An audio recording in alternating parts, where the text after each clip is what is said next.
नमस्कार मंडळी. तर तुम्हाला असं वाटत असेल की ही नवीन गाडी घेतली, तर असं काही नाही. आम्ही चाललो फिरायला, त्यासाठी ही सगळी तयारी चालू आहे. गाडीत तर सगळी मंडळी बसली. घेतला देवाचं नाव, निघालो. पुढं आलो तर आमच्या पहिलवानला घेतला. गाव तर सोडला, असं वाटलं की 100% प्लॅन फिक्स झाला आहे. गावने सोडला तर बाईची झाली सुरुवात. बघितलं तर मोबाईल लपवला. त्यानंतर हा भाई बोलतो की बघ नवीन ब्रश घेतला आहे, दाखवायला लागला. तर बाई दातले चमकवेल. त्यानंतर ह्यो खात होता बुमर, खाता खाता लागला मिशीला. नंतर आलो CNG पंपावर, तर गाडीची टाकी फुल करायची. तेवढ्यात पोरा बोलतात का आपल्याहून टाक्या खाली करू. या बाईची टाकी खाली, तर बाई आला नाचत नाचत. या बाईला एवढा जोराचा प्रेशर आलता का जेंट्स सोडून तो लेडीजमध्येच घुसलेला. त्यानंतर होता इथं साईडला पोस्टर. तर पोस्टर बघून भाई बोलतो काढू फोटो. लागला नाचाला. त्यानंतर भाईने दिली एक मस्त पोज. बोलतो काढ, बोलतो आता फोटो. इथं नाही तर तिथं पण काढू बोलतो. त्यानंतर भाई बसला रोडच्या साईडला. तुम्हीच पोचला, नाव द्या काय द्याल त्या. तिकडे नव्हतं गाड्या. गाड्या आल्या तर भाईला उडलं, तर भाई जायचा डायरेक्ट मसनात. त्या भाईचा बघून ह्यो भाई बोलतो तर माझा ना फोटो काढ. नंतर फोटो काढता काढता आमचा म्हातारा बोलतो चला तर चहा प्यायला जाऊ. तेवढ्यात आमचा ड्रायव्हर बोलतो परावर जाम भारी चहा आहे, या. मग आमचा म्हातारा कुठं ऐकतो. घेतलं 2 कप. लागला मिक्स करायला. तसं काय दारूच मिक्स करत होता, असा मिक्स करत बसला. या बाईने 2 कप चहा प्याला. तिसरा पाण्यात होता जाम भारी चहा आहे बोलतो. नंतर चहा प्याल्यानंतर आले गार्डनमध्ये परत रिलॅक्स व्हायला. ह्यो आमचा कवी साधू बाबा.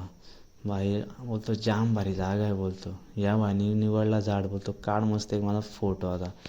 त्यानंतर हे फोटोग्राफर या बाईला सांगतो अशी पोज दे, तुझा असा फोटो काढतो. ह्यो बाई बोलतो नाही मी अशी पोज देतो. तो तसे नाही अशी पोज दे. मग बाई कुठं ऐकतो, दिली बाईने पोज. नंतर ह्यो बाई त्याला सांगायला लागला अशी पोज दे. तो अशीच पोज देईन बोलतो. इकडे या दोघांचा असा फोटोशूट चालू होता. कोण कोणाचा फोटो काढतो तेच समजत नव्हता. ह्यो एक बाई ऐकत नाही. तिथे एक फोटो काढला, इथे एक पोज देऊन बसलाय. बोलतो काढ, बोलतो माझा फोटो. त्यानंतर या बाईने कुठून झाडा उपटून आणली काय माहिती. लागला प्रपोज करायला. ह्यो भुसकला चाकू. ते दोघं पालालं. या एक बाईने नको केलाय. तिथं फोटो न काढलं तर परत इथं झाडाखाली बसला. काढ बोलतो. तर या भावाची गेली वाटतं आयटम सोडून. ही कुठून शोधून आणली काय माहिती. लागला तिला प्रपोज करायला. तेवढ्यात या बाईला आला राग. त्यानंतर लागला कबड्डी घालायला. ह्यो तसा काय मोठा पैलवान, तसा मांड्या टोकत आलाय. नंतर लागला बाई डान्स करायला. ह्यो नुसत्या उड्या मारतो. इथं सिच्युएशन काय ना करतात काय. त्यानंतर आली ही आमची दुसरी गाडी. या गाडीत भरलं सगळं अतिरेकी. ह्यो गाडीचा ड्रायव्हर न हे सगळं अतिरेकी. उतरलं सगळं. ह्यो मेन अतिरेकी. याला आले वाटतं बाबा हे जा. नंतर असं वाटलं गाडीची टाकी फुल केली ठीक आहे, ड्रायव्हरने पण त्याची टाकी फुल केली काय असं वाटत होता. एवढा वाकडा तिकडा चालू होता. नंतर समजला घाट आहे. पुढे धुका एवढा होता की समजा काहीच दिसत नाही. समोरून गाडी येऊन यायची, आमच्या गाडीला पप्पी घेऊन जायची, तरी काय समजणार नाही, एवढा धुका होता. त्यांना 17 टाईम उतरायला लागायचा. किती टाईम यायची काय माहीत. पुढं थांबलो तर तिथं भेटलं आमचं फॅन भेटलं. तर फॅन बोलतो जाम भारी ब्लॉग करता तुम्ही. उलट धन्यवाद, असंच सपोर्ट करत राहा. पुढं आलो तर असं वाटत होता कुठल्या पायपातून शिरला ना कुठल्या नाही.